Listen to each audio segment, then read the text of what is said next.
বাংলাদেশ ক্রিকেটের ক্ষতি করার মতো এক কাজ করেছেন বিসিবির সাবেক সভাপতি আমিনুল ইসলাম বুলবুল। আন্তর্জাতিক ক্রিকেট কাউন্সিল আইসিসিকে চিঠি দিয়ে বিসিবির অর্থায়ন স্থগিত রাখার অনুরোধ করেছেন। একই সাথে বর্তমান বোর্ডের বৈধতা নিয়েও প্রশ্ন তুলেছেন তিনি। ইংরেজি দৈনিক ডেইলি সানের প্রতিবেদনে এমন বিস্ফোরক তথ্যই এসেছে। চলতি সপ্তাহের শুরুতে আইসিসিকে প্রায় 14 পৃষ্ঠার একটি চিঠি পাঠান বুলবুল। সেখানে তিনি বিসিবির বর্তমান কাঠামো নিয়ে আপত্তি তোলেন। একই সাথে তাকে বিসিবি সভাপতি হিসেবে পুনর্বহালের দাবি জানান। আইসিসিকে তিনি অনুরোধ করেছেন বিসিবিকে যেন কোনো আর্থিক সহায়তা দেওয়া না হয়।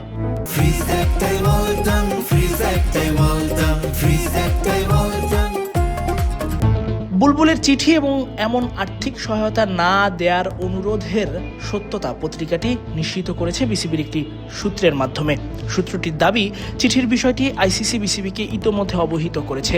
এরপর বিসিবি নিজেদের আইনজীবী দলের সাথে আলোচনা করে আইসিসিকে জবাব দিয়েছে। এমন কাজের পর বুলবুলের তৎক্ষণাৎ প্রতিক্রিয়া পায়নি পত্রিকাটি। তবে বুলবুল ঠিকই একটি ভিডিও বার্তা দিয়েছেন, যেখানে তিনি এমন দাবিকেই মিথ্যা বলছেন, অস্বীকার করেছেন যে তিনি আইসিসিকে চিঠি দেননি। আসসালামু আলাইকুম।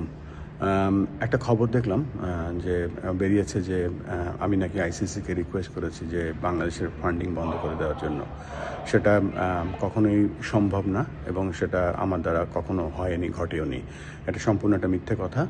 এবং এই যে সিন্ডিকেটটা যে কাজটা করছে, আমি যখন কাজ করতাম বাংলাদেশে তখন আমাকে প্রত্যেক দিন তারা ডিস্টার্ব করতো। প্রত্যেকটা মিথ্যা কথা তারা প্রতিষ্ঠিত করার চেষ্টা করতো, কিন্তু তারা সবসময় ব্যর্থ হয়েছে, এবারও ব্যর্থ হবে। কারণ একটা উদাহরণ দিতে পারি, যখন আমি বাংলাদেশে ছিলাম প্রত্যেক দিনে অনেক মিথ্যা কথার মধ্যে একটা মিথ্যা কথা ছিল, আমাকে প্রত্যেক দিনই দেশ থেকে অস্ট্রেলিয়া পাঠিয়ে দিত, বিদেশে পাঠিয়ে দিত।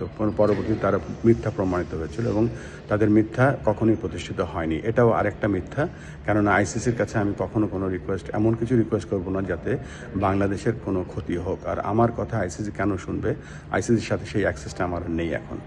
আশা করি আপনারা এই ব্যাপারটা বুঝতে পেরেছেন এবং আশা করি আপনাদের এই ভুল ধারণাটা যেন আমরা ধারণাটা যেন এস্টাবলিশ করি।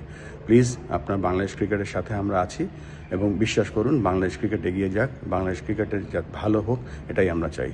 ভালো থাকবেন। আসসালামু আলাইকুম। এখন পর্যন্ত আইসিসির পক্ষ থেকে এ বিষয়ে প্রকাশ্য কোনো সিদ্ধান্ত জানানো হয়নি। বিসিবিও আনুষ্ঠানিকভাবে বিস্তারিত জানায়নি।